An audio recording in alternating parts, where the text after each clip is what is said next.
Alam mo ba na kahit gaano pa kaganda ang content mo, kung hindi naman searchable ang channel mo, para ka nagtatanim ng buto sa disyerto.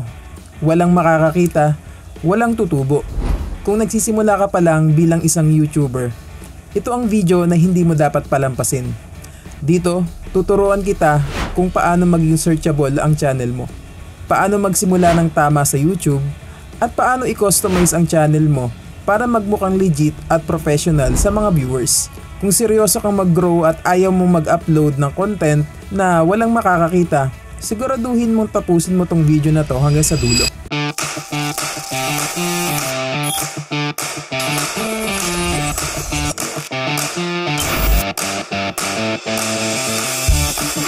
Howdy mga kabady, welcome to my channel, Tricksbuddy PH here.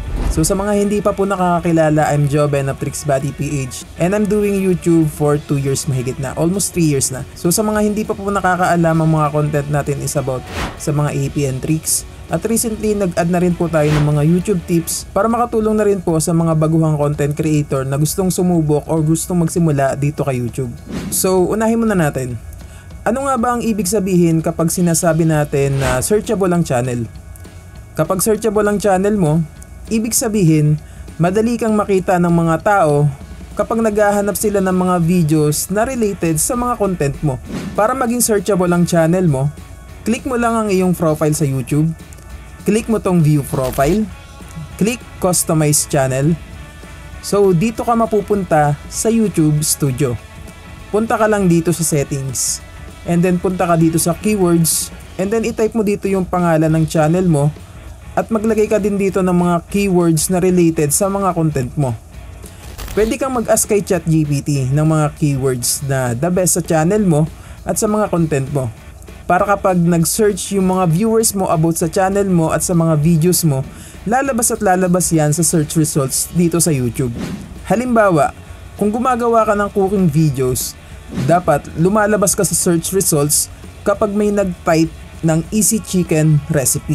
Kung gardening naman ang content mo, dapat makita ka agad kapag may nag-search ng how to grow tomatoes in pots. At kung tungkol naman sa fishing ang channel mo, malaking bagay kung lumalabas ka kapag naghanap sila ng fishing tips for beginners. Paano ito naging posible? Simple lang, dapat aligned ang keywords sa lahat ng ginagawa mo.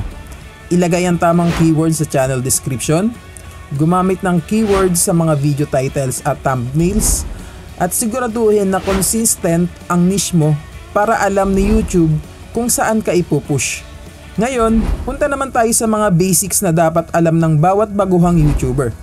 Number 1, clear branding. Kailangan madaling tandaan ang pangalan ng channel mo. Halimbawa, kung ang niche mo ay cooking, pwedeng mong ilagay dito is Easy Recipes PH. Kung gardening naman, grow at home. At kung fishing naman, pwede mong ilagay dito is fishing for beginners. At huwag mong kalimutan ng profile picture o logo na simple pero unique. Number 2, proper description. Huwag mong sasayangin ng description box. Dito, pwede mong ilagay ang keywords na related sa niche mo. Halimbawa, this channel shares easy cooking tutorials, quick gardening hacks, and simple fishing tips for beginners. Number 3, regular upload schedule. Hindi mo kailangan mag-upload araw-araw, pero dapat may consistency.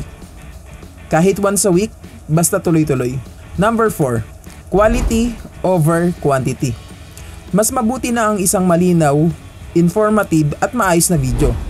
Halimbawa, isang recipe na madaling sundan o isang gardening tutorial na step by step, kaysa naman 5 videos na minadali lang at hindi naman helpful. Ito na ang pinaka-exciting, ang pag-customize ng channel mo. Pero bago yan, shoutout ko lang muna, and at the same time gusto ko lang din pasalamatan itong mga kabady natin na nasa screen na laging nakasuporta at always nakatutok sa ating channel, especially sa mga YouTube tips and advice na sinishare natin. So hindi ko na po kayo maisa-isa, pero I really appreciate you mga kabady. At kung gusto mo rin na ma-shoutout next video, mag-comment ka lang ng #kabady pa shoutout. So next is channel layout. Ilagay ang videos mo sa playlist para organized. Kung cooking ang niche mo, gumawa ng playlist tulad ng quick breakfast recipes o dinner ideas. Kung gardening naman, playlist gaya ng vegetables you can grow at home, at kung fishing, beginner fishing guides. Next is channel banner. Importante ang banner kasi ito agad ang unang nakikita ng mga viewers. Dito pa lang dapat alam na nila kung anong klaseng content ang ine-expect nila. For example, pwede mong ilagay sa banner mo is cooking made easy, grow your own garden, and fishing tips for beginners. So yung mga binabanggit ko is example lang naman to guys, ano. So nakadepende pa rin yan sa inyo kung ano yung gusto nyong ilagay. And then sa about section or sa description, gumawa ka ng 1 to 2 paragraphs na simple at may keywords. Halimbawa, this channel is all about cooking tutorials, gardening hacks, and fishing tips for beginners. We aim to share simple, practical, and fun content that you can try at home. So yun yung mga pwede nyong ilagay guys, ano. And then pwede ka rin maglagay ng link sa banner mo. Pwede mong ilagay ang social links mo like Facebook page, TikTok o kahit email para sa collaborations if ever na may gustong makipag-collaborate sa inyo.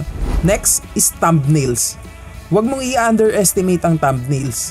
Gumamit ng bright colors, malinaw na pictures ng recipe, halaman o fishing gear.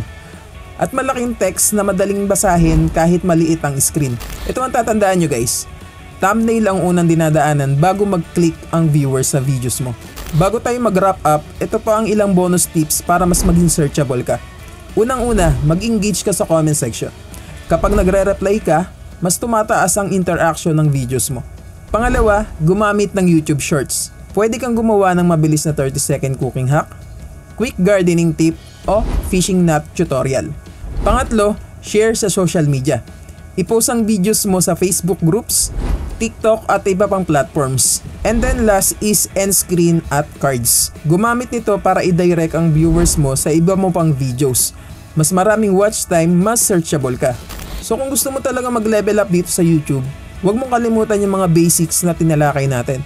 Tandaan, searchable channel is equals to discoverable channel.